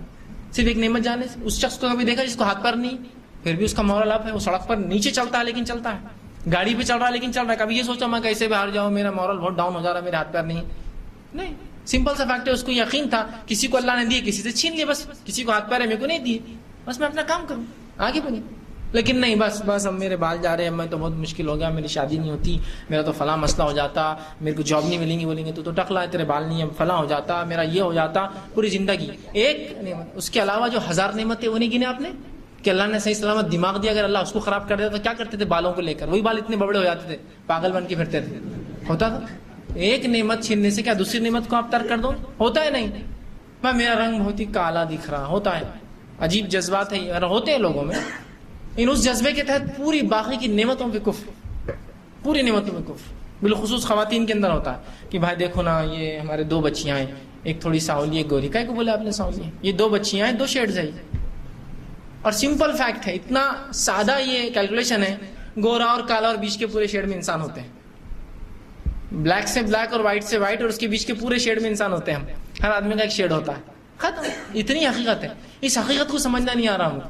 کوئی انسان ہرا ہوتا ہے کبھی، اودا، لال، پیلا، نیلا. نیلا کبھی کبھی ہو جاتا ہے، تھپڑ پڑ گیا، زور سے مار لگ گیا، دم گھٹ گیا، سانس آکسیجن نہیں ملی تو آدمی جو ہے نیلا ہو جاتا ہے، بلو ہو جاتا ہے. لیکن عموماً اس کا کلر جو ہوتے ہیں بس 2 شیڈز ہیں، 2 کلر اس کے ڈفرینٹ شیڈز. اس کے لیے اتنی مرمر، اس کے لیے اتنی پریشانیاں، اس کے لیے اتنے کریم اور اتنے لوشن اور اتنے تماشے اور اتنی چوائسیز، اتنا گھومنا ہوتا ہے نا. لڑکے کو بھائی لڑکی چاہیے، کیسے چاہیے؟ گوری لڑکی چاہیے.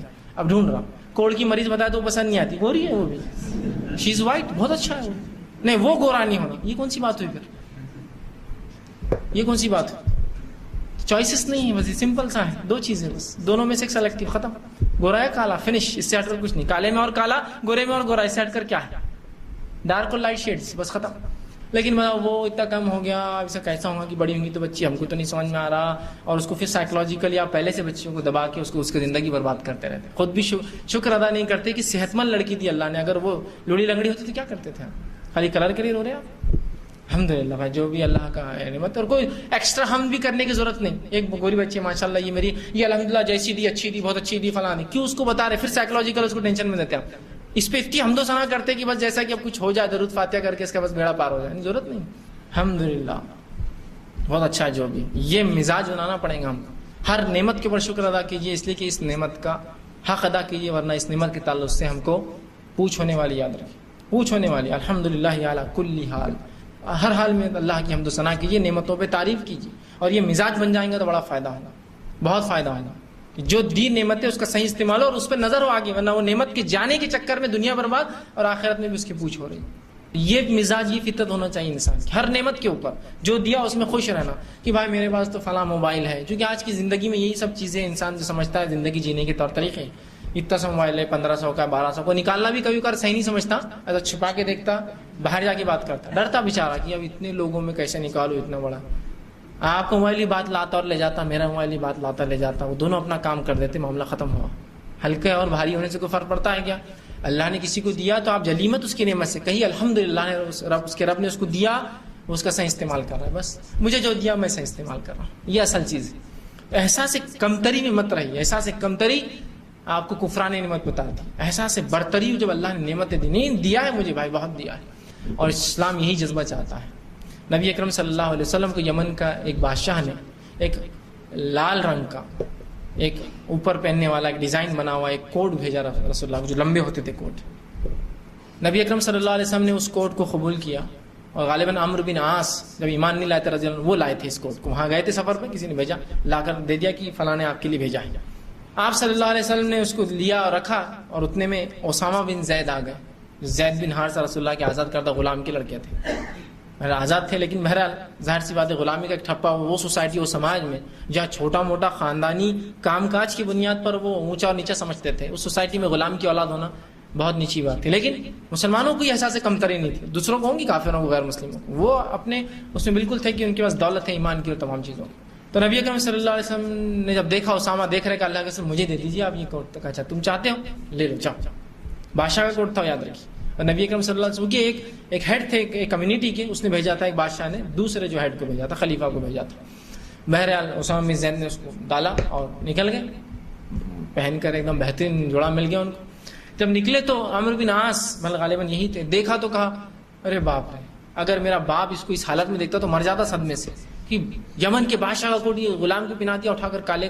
اور ایک تو حبشی تھے نسلا, حبشی لوگ کیسے ہوتے, موٹے ہوٹ تھے ان کی, حدیث میں آتا چپٹا گلا تھا, کالے تھے انتہائی, چہرے پر کوئی گوشت نہیں تھا.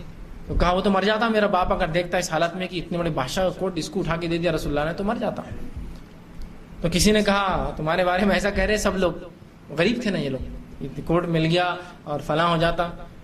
تو کہا اسامہ بن زید نے اس شخص سے جواب دیا اور کہا میرا باپ اس کے باپ سے اچھا ہے اور میں اس بادشاہ سے اچھا ہوں, اس لیے کہ میرا باپ بھی مسلمان تھا اور میں بھی مسلمان ہوں, وہ دونوں کافر ہیں. بادشاہ کافر تھا تو کافر پہ مومن کا کیا موازنہ غریب اور امیر کا, مومن تو مومن ہے. تو کہا یہ نہیں کہا ہو یار میں غلام ہے کو پہلے اتنا بھاری کوٹ لو تم اتار لو میرے لائق نہیں. احساس برتری اللہ کی نعمتوں پہ کہا کہ میرا باپ اس کے باپ سے اچھا ہے اس بادشاہ کی, اور میں اس بادشاہ سے اچھا ہوں, اس لیے نہیں کہ اللہ نے مجھے فلاں کیا, نہیں تکبر نہیں, لیکن نعمتوں کا شکر اس لیے کہ میں ایمان والا ہوں اور میرا باپ بھی ایمان والا تھا اور وہ دونوں کافر ہیں الحمدللہ. اس اعتبار سے مجھے پورا حق ہے یہ میں پہنوں دنیا کی نعمت جو اللہ نے دی ہے. یہ نہیں کہا کہ ہاں برابر صحیح ہے میں تو غریب ہوں پریشان آلود میرے کو حق نہیں. یہ مزاج بنائیے اپنا, یہ مزاج ہو اپنا, تکبر نہیں, لیکن نعمت کا شکر کہ اللہ نے اگر کسی کو موبائل دیا ہے 1200 کا ہی صحیح الحمدللہ چلتا ہے نا, فون آتے ہیں فون جاتے ہیں, آپ کا کام ہو رہا ہے. اس بھائی کو دیکھو جس کو ابھی تک نہیں مل سکا, بیچارہ چاہتا ہے اس کے لیے, ابھی وہ کوشش کر رہا ہے, ہر مہینے 100 روپے جمع کرتا ہے کہ موبائل لے. الحمدللہ بہت اچھی بات ہے, 1200 تو بہت بڑی رقم ہے اس کے واسطے, وہ بھی نہیں بیچارے گا. تو اس معاملے میں ہم پھر اچھے رہیں گے, ورنہ یہ سماج جیسا جا رہا ہے جس رفتار سے بس یہ ہونے والا ہے. ہر چیز میں کمپیریزن, اور جو زیادہ نعمتوں کو استعمال کرتا دنیا کی وہ بڑا آدمی سمجھاتا ہے, اور جس کا کم دنیا کے مادے ہیں اس کو وہ ہلکا سمجھتے ہیں. مادہ ہونے سے کچھ نہیں ہوتا, یاد رکھیں مادہ ہونے سے کچھ نہیں ہوتا. میٹریلزم سے کیا ہوتا ہے, کچھ ہوتا ہے فائدہ انسان سے. ایک طرف پوری دنیا کی مادے رکھ دیجیے, ایک طرف عقیدہ اگر برابر نہیں تو کیا ہوگا. تو مادے سے کچھ میٹریلسٹک مت بنیے. تو جو نعمتیں اللہ نے دی ہے, صحت, مال, عقل, صلاحیتیں, صحیح سالم جسم, اچھا گھر, اچھے والدین, اچھا سماج, اچھی سوسائٹی, اچھا گھر, اچھا ملک. ہندوستان ایک بہت اچھا ملک ہے, یاد رکھیں. ایسے کئی ممالک ہیں جہاں آپ نماز بھی نہیں پڑھ سکتے. لوگوں نے ایسے دن بھی گزارے, مسلمانوں نے, لاکھوں اور کروڑوں کی آبادیوں نے, جنہوں نے 50 اور 60 سال تک کھل کر نماز نہیں پڑھ سکی, اور سووں ہزاروں میں نمازیں ان کی قضا ہوئی. اس لیے کہ اب ٹرین میں سفر کر رہے, کام کرنا ہے, گھر جا کر ہی چھپ کر ایک چھوٹے سے خانے میں عبادت کر سکتے تھے, کھل کر نہیں. سوویت یونین جب تک جو ہے, رشیا جو تھا, سوویت یونین USSR جب تک تھا, یہی حالت تھی. 16 ملک مسلمانوں کے اس کے قبضے میں تھے, اور یہ حالت رکھی اس نے 60 سال تک مسلمانوں کی. مسجدیں پوری بنتی ہے تو پولیس چوکیاں تھی, تو لائبریری بنا دی گئی تھی پبلک, نماز نہیں ہوتی تھی. سمجھ رہے ہیں بات؟ کتنا اچھا ملک ہے ماشاءاللہ. جب سے ہم پیدا ہوئے آنکھ کھلی نمازیں پڑھ رہے ہیں, دھڑلے سے پڑھ رہے ہیں, جا کر سڑکوں پہ پڑھ رہے ہیں, سڑکیں جو ہے بند کر کے پڑھ رہے ہیں آرام سے. اس ملک میں رہ رہے ہیں, اچھا ملک. سوال ہونے والا کیا کیا تھا, امن و امان کا کیا فائدہ اٹھایا, کچھ نہیں. اللہ بس ادھر کی خبر ہے تو ڈر کے گھر میں چھپ گیا, ادھر خبر آئے تو بیمار ہوگا, ادھر کی خبر آ رہی تو لگ رہا میں نے چو کیا فلاں, اور پوری زندگی اس نے برباد کر دیا ہے. میرا مسلمان ہونا ہی سب سے بڑا میرے لیے خطرہ ہے, اور کیا ہے. امن و امان والا ملک, فائدہ اٹھائیے. امن و امان والی سوسائٹی, فائدہ اٹھائیے. اچھی پڑوس ملی, فائدہ اٹھائیے اس کا. اچھی پڑوس سے بات چیت, تعلقات بنائیے, اور مل کر کچھ کام کیجیے. اچھی صحت دی, اس کو لگاؤ. تو اچھی عقل دی, صلاحیتوں کو صحیح جگہ لگاؤ. ہاتھ پیر سلامت دی, صحیح جگہ لگاؤ. مال دیا, نعمت فائدہ اٹھاؤ. گاڑی دی, نعمت فائدہ اٹھاؤ. موبائل دیا, نعمت فائدہ اٹھاؤ. کھانے کو دیا, نعمت فائدہ اٹھاؤ. ہر چیز نعمت کا فائدہ اٹھاؤ. اور کم زیادہ نعمتیں ہوتی رہتی, چھوڑیے اس کو دیکھ کر اب اگلا مت برباؤ, اور ایک نعمت چھیننے سے اگلی کو مت, بلکہ نعمتوں کا فائدہ اٹھائیے. اس لیے کہ ایک نعمت جانے کے چکر میں اتنے مایوس اور وہ نہ ہو جائے کہ اگلی نعمت ہاتھوں سے چلی جائے. ٹھیک, تو اللہ تعالیٰ یہی چاہتا ہے. کہا پھر اس دن ضرور بھی ضرور تم نعمتوں کے تعلق سے پوچھے جاؤ گے. ہر نعمت جو اللہ نے دی ہے صحیح فائدہ اٹھا لیجیے اس سے پہلے کہ موت آ جائے. اور اللہ رب العزت نے اس صورت کے آخر میں اس کو بیان کیا. اس سے مطلب یہ ہو رہا کہ نعمتوں کا فائدہ اٹھائیے.